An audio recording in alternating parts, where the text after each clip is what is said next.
My name is Diamond Bell. I'm a student at Grand Canyon University for curricular instruction. This is my presentation on differentiation, engagement through brain-based learning. I am a 7th and 8th grade social teacher. This happens to be my classroom.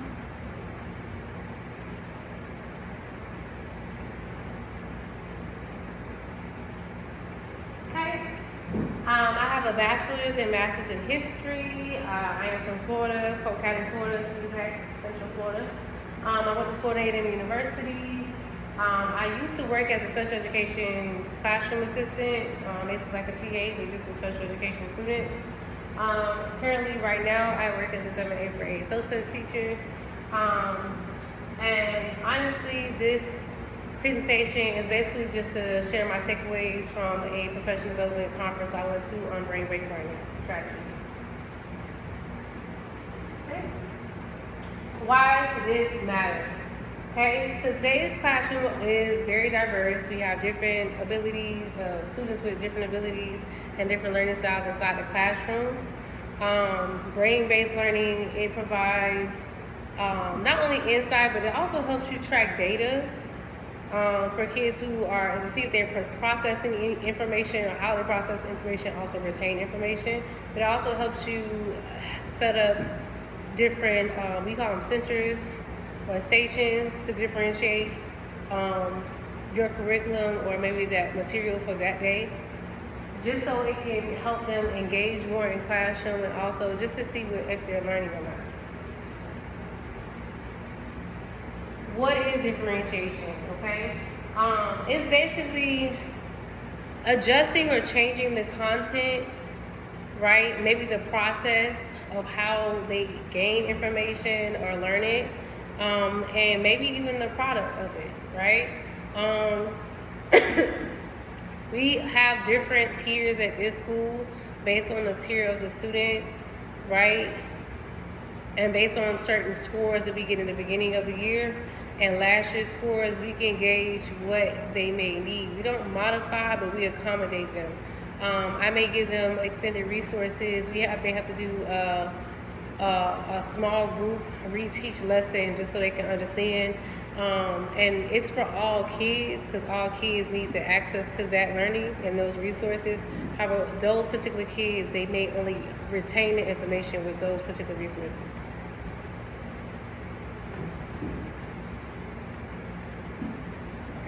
For social studies, I use a lot of visuals. I have maps in my classroom, but also I print off maps in my classroom. I do a lot of small readings just to break down each thing that we're talking about. We're learning about democracy and different types of government. Also, because I work with students who are ELL, for them I have sentence stems for each subject that we talk about, whether we have a writing topic. Today they wrote about which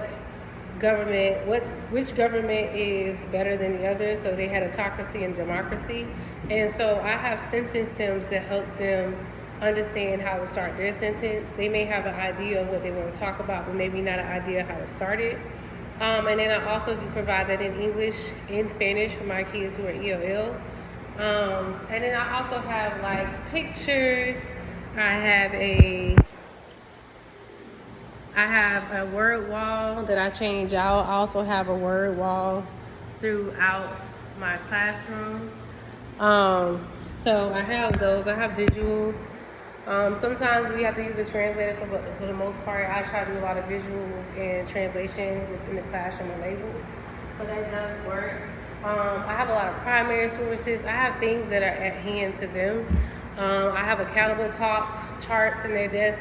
Everything that should be accessible to me is accessible to them.